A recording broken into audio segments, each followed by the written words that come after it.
আসসালামু আলাইকুম প্রিয় ফুটবল ফ্যান্স। ইন্টার মামি সম্পর্কে সংক্ষেপে একটা আলোচনা করি, কারণ এখানে হাবিয়ার মাসচারানো কোচ হিসেবে যোগদানের পর নতুন একটা ডাইমেনশন কিন্তু যুক্ত হয়েছে। কয়েকটা নিউজের ফলো আপ আরও একবার করে নিয়ে আপনারা নিশ্চয়ই এই জিনিসগুলো দেখেছেন। যেমন ফুটবল ফ্ল্যাগের ফেসবুক পেজও দিয়েছিলাম, লিওনেল মেসি ইন্টার মায়ামিতে যতটুকু বাইরের দিকে থাকার কথা তার চেয়েও ভেতরের দিকে বর্তমান সময়ে আছেন, অর্থাৎ he is well in more than he should be in some cases. Luis সুয়ারেজও তার চুক্তিটা বাড়িয়ে নিয়েছেন এবং লিওনেল মেসির কাছেও নাকি একটা চুক্তির অফার আসছে, চুক্তি রিনিউ করার অফার আসছে, যার মাধ্যমে লিওনেল মেসির কন্ট্রাক্টটা 2025 সালের ডিসেম্বর নয় বরঞ্চ 2026 পর্যন্ত যাবে এবং লিও মেসিও নাকি সেখানে এখন পর্যন্ত পজিটিভ ইন্টেনশনটা দেখাচ্ছেন। এখানে খুব একটা বেশি নেগেটিভলি নেওয়ার আসলে কারণ খুঁজে পাচ্ছি না। 2025 সালের ডিসেম্বর পর্যন্ত একটা ক্লাবে খেলে সামনে যখন মাত্র 5 থেকে 6 মাসের মধ্যে বিশ্বকাপ আসছে, লিওনেল মেসি স্বাভাবিকভাবে ওই সময়টাতে ক্লাব সুইচ করতে চাইবেন না, বরঞ্চ বর্তমানে তিনি যে জায়গায় আছেন সেই যুক্তরাষ্ট্রেই যেহেতু 2026 বিশ্বকাপ হবে, লিওনেল মেসির এখানে আরও একটা সিজন কিংবা একটা নির্দিষ্ট সময় থেকে যাওয়ার চিন্তাটা জাতীয় দলের কনটেক্সটে তার জন্য ভালো প্রমাণিত হতে পারে। তাই এখানে লিওনেল মেসি ইন্টার মায়ামিতে চুক্তিটা বাড়িয়ে নেবেন, এটাই এখন পর্যন্ত লাইকলি একটা সিচুয়েশন বলে মনে হচ্ছে। তবে আমি আজকের এই ভিডিওতে আরও একবার হাবিয়ার মাসচারানো প্রসঙ্গে চলে আসতে চাই। মাসচারানো প্রসঙ্গে স্বাভাবিকভাবে একটা বড় রকমের নেগেটিভিটি আছে, কারণ তিনি এখন পর্যন্ত বয়সভিত্তিক দলে যা কোচিং করিয়েছেন খুব বড় রকমের সাফল্য পাননি। সেখানে তাকে টেকনিক্যালি অনেক বেশি মাস্টার ক্লাস টাইপের কোচ কিন্তু অনেকের মনে হয়নি।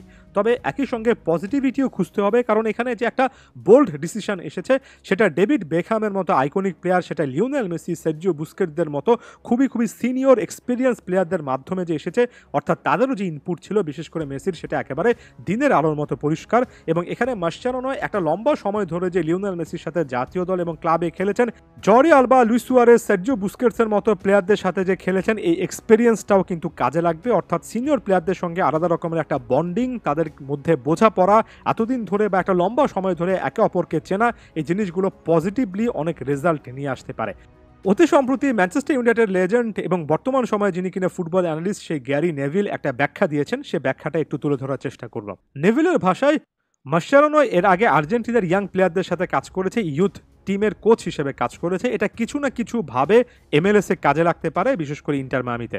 হ্যাঁ, এখানে অবশ্যই আপনার সিনিয়র অনেক প্লেয়ার রয়েছেন, এত বাঘা বড় বড় নাম রয়েছে এবং তারা এত বিশাল পরিমাণ বেতন পান, এবং তাদের পাশে কম বয়সী ইয়াংস্টার প্লেয়ারদেরকে যদি আপনি দেখেন যারা খুব একটা বেশি বেতন পাচ্ছেন না, একটা বড় রকমের কন্ট্রাস্ট বা পার্থক্য এখানে রয়েছে। হয়তোবা অনেক সময় কোচের এসে মনে হবে তিনি দুটো ভিন্ন ড্রেসিং রুমে আছেন এবং দুটো ভিন্ন ড্রেসিং রুম ভিন্ন আবহকে এক করার চেষ্টা করছেন। তবে একই সঙ্গে এই জিনিসটা মাথায় রাখা উচিত যে মাসচারানো সিনিয়র এই প্লেয়ারদের সম্পর্কে লম্বা সময় ধরে খেলেছেন, তাদেরকে খুব ভালো করে জানেন এবং সাম্প্রতিক সময়ে তার কোচিংয়ের অভিজ্ঞতা, ইয়াং প্লেয়ারদেরকে কিভাবে সামলাতে হয়, কিভাবে তাদের মাইন্ডসেটটা বুঝতে হয়, সেই জিনিসটা তাকে শিখিয়েছে। তাই এখানে পারফেক্ট একটা ব্লেন্ড মাসচারানো খুঁজে পেতেই পারেন।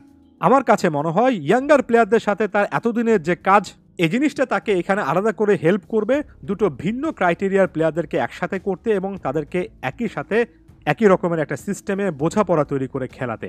অর্থাৎ এখানে নেভিল দুটো কন্ট্রাস্টিং আইডিয়াকে পাশাপাশি রাখলেন। প্রথম আইডিয়াতে হাবিয়ার মাসচারানো যে লম্বা একটা সময় Lionel Messi, Sergio Busquets, Suarez, আলবাদের সাথে খেলেছেন, সেই এক্সপিরিয়েন্সটা কাজে লাগবে, এটা যেমন বললেন, তেমনি এটাও বললেন যে যদিও ইন্টার মায়ামির ড্রেসিং রুমে ইয়াং প্লেয়ারদের ওভারঅল যে অবস্থা, সেখানে বড় রকমের একটা পার্থক্য, টাকা পয়সা, বড় রকমের একটা পার্থক্য ওভারঅল মান স্কিলের দিক থেকে আছে। সিনিয়র প্লেয়ারদের সাথে এই ইয়াং প্লেয়ারদেরকে খেলানোর উপায়টা খুব একটা বেশি সহজ নয় এবং যে কোনো কোচের জন্য রীতিমতো গলদঘর্ম হয়ে যাওয়ার মতো একটা ব্যাপার। তবে এখানে হাবিয়ার মাসচারানো এক্সট্রা একটা এজ পাবেন, কারণ তিনি এর আগে বয়সভিত্তিক দলে কাজ করে এসেছেন। তিনি খুব ভালো করে জানেন কিভাবে ইয়াং প্লেয়ারদেরকে নার্চার করতে হয়, কিভাবে তাদেরকে আসলে একটা সিস্টেমের মধ্যে ঢোকাতে হয়।